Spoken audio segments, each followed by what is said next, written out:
Bom, turma, então, continuando a nossa correção dos exercícios, vamos resolver a questão número 9. É uma questão que eu fui pesquisar as provas do ENAD, até porque a faculdade foca bastante nesse exame que vocês vão ter que fazer.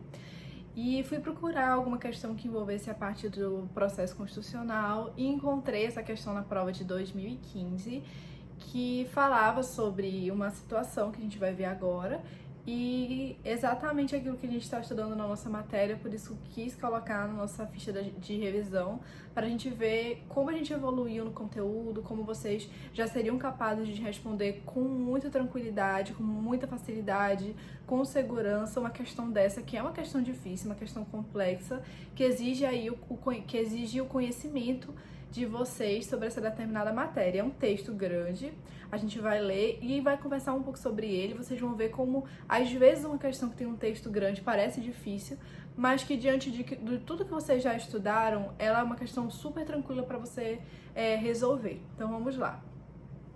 As empresas devem manter o controle sobre as atitudes de seus funcionários, principalmente em relação aos que têm cargos efetivos. Assim entendeu a primeira turma do Tribunal Superior do Trabalho ao condenar, por unanimidade, determinada instituição bancária por danos morais coletivos. Então, a gente já vê que danos morais coletivos, então é porque a situação abrangeu aí uma coletividade, um número maior de pessoas. Isso a gente já pode concluir só lendo essa parte da questão. Vamos continuar. A decisão foi embasada nos vários casos de assédio observados dentro da instituição e manteve multa de R$ 600 mil que deverá ser paga ao Fundo de Amparo ao Trabalhador. Aqui também queria abrir mais um parêntese para comentar que nas aulas eu sempre falava isso para vocês, gente, sempre que for uma ação que envolva direito difuso ou coletivo, a decisão que der alguma indenização, por exemplo, ela não vai dar para a pessoa que tá ali na situação que envolve a ação. Ela vai para um fundo. Lembra que eu comentei? Pode ser um fundo que envolva direito do consumidor, que envolva o combate ao trabalho escravo, e aqui nessa situação é o Fundo de Amparo ao Trabalhador. Então, lembrem disso. Sempre que uma decisão em matéria de direitos difusos e coletivos der uma indenização, ela vai estar dando para um fundo que envolva ali a matéria que está sendo debatida na ação, de proteção ao meio ambiente, por exemplo, também. Agora, se for um caso que envolva direitos individuais homogêneos, aí é possível que pessoa física, receba ali uma indenização. A própria pessoa, não um fundo, mas aqui a gente está falando de um fundo. Então vamos continuar. O processo contra o banco foi movido pelo Ministério Público do Trabalho. Já anota que o Ministério Público é o autor da ação.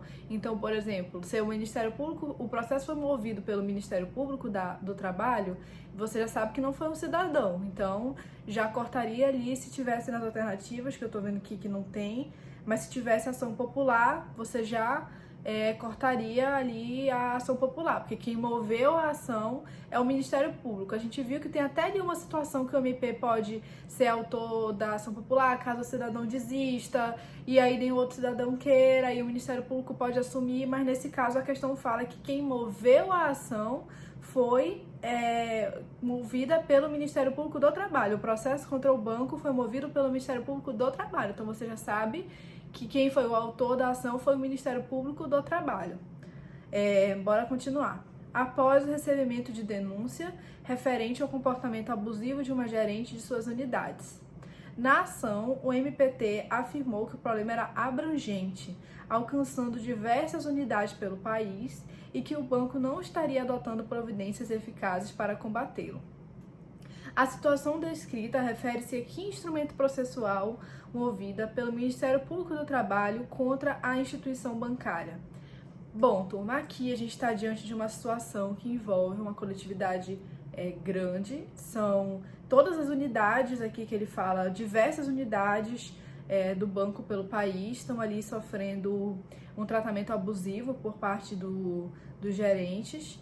E quem está ajuizando essa ação é o Ministério Público. A gente viu na nossa matéria que a ação civil pública, ela é uma ação que ela tem como objetivo essa defesa de direitos difusos e coletivos. Se você for ler, que eu espero que leiam, a lei da ação civil pública ali nos artigos iniciais que falam do cabimento da ação civil pública, inclusive nós falamos sobre isso na aula da ação civil pública, a lei deixa ali um espaço muito abrangente, ela fala sobre algumas situações que a ação civil pública vai poder ser utilizada, como por exemplo a questão do consumidor, do meio ambiente, mas ela deixa ali em aberto, fala qualquer outra situação que envolva direitos difusos e coletivos. Então, sempre que tiver essa situação que envolve ali direitos difusos e coletivos, e o Ministério Público sendo titular da ação, gente, vai ser a ação civil pública.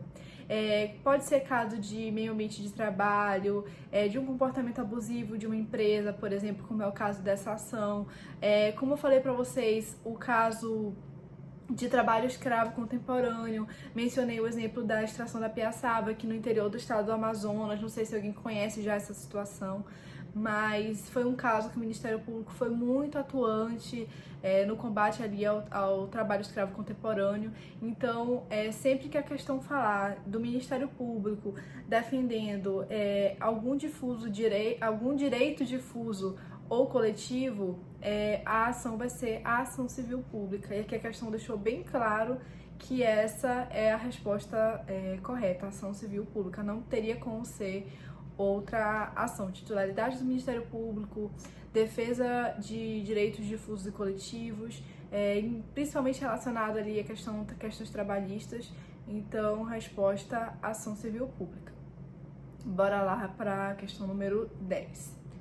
João, cidadão brasileiro, tomou conhecimento de que determinado agente público estava lesando o patrimônio público, o que ocorria com o desvio de vultosos recursos para sua conta particular.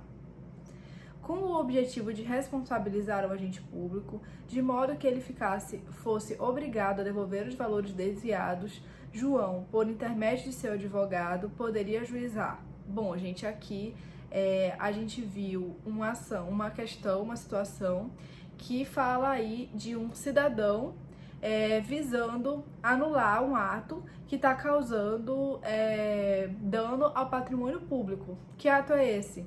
É o desvio de dinheiro público, desvio de recursos para a conta particular de um determinado agente público. Então, visando anular esse ato que está aí causando um dano ao patrimônio público, o João, deu ali a dica, cidadão brasileiro, diante dessa situação, o que ele deve fazer? Então, a gente já estudou que o cidadão, diante de uma situação onde ele quer anular um ato que causa ali um dano ao patrimônio público, causado principalmente por um agente público, a ação vai ser a ação popular. Então, resposta letra D. E a gente lembra, se tiver envolvida uma empresa privada, a empresa privada também vai ser ré no processo junto com o agente público que está fazendo ali o desvio de dinheiro público. A gente aprendeu esse detalhe na aula também. Questão número 11. Edinaldo soube por um amigo que determinada empresa pública estadual mantinha em seu poder diversas informações relativas à sua pessoa que seriam incorretas. Então, ele ficou sabendo que ali naquela empresa pública estadual tinha informações sobre ele mesmo que estavam incorretas. Ato contínuo, procurou um advogado e solicitou esclarecimentos de como deveria proceder para retificar os dados incorretos.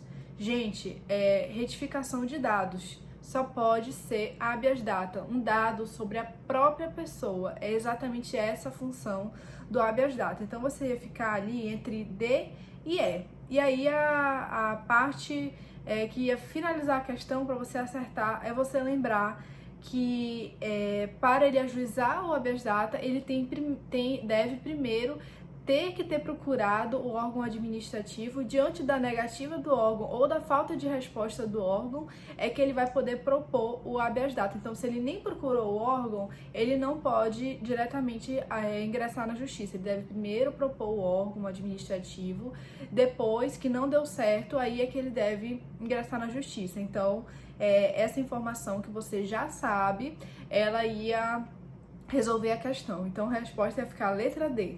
Edinaldo deve impetrar um habeas data que pressupõe a apresentação de prova do indeferimento administrativo do pedido de retificação, ou seja, pressupõe uma prova que o pedido foi indeferido para que ele possa propor, ajuizar o habeas data.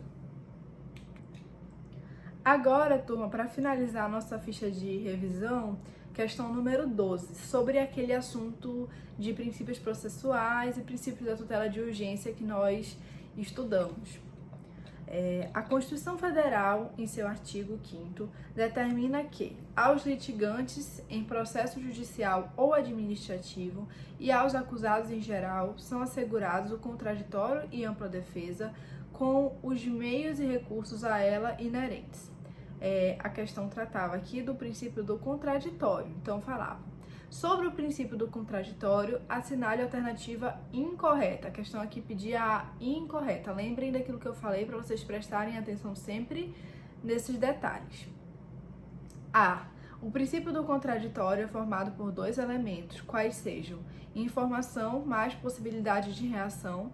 Perfeito, é exatamente isso que é o princípio do contraditório, é você saber que existe um processo correndo e ter ali uma possibilidade de reagir, ter ali uma oportunidade de se defender, de se manifestar, de apresentar a sua versão dos fatos. É exatamente disso que é formado o princípio do contraditório. Então, a alternativa A está correta, mas a questão pedia a incorreta. Então, a gente vai buscar a incorreta.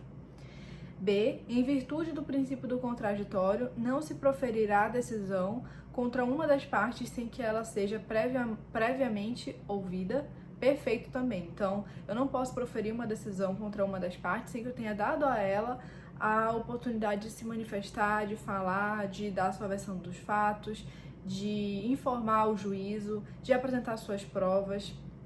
E isso é o que determina o Código de Processo Civil. C. A ofensa ao princípio do contraditório gera nulidade em toda e qualquer situação. Gente, falso.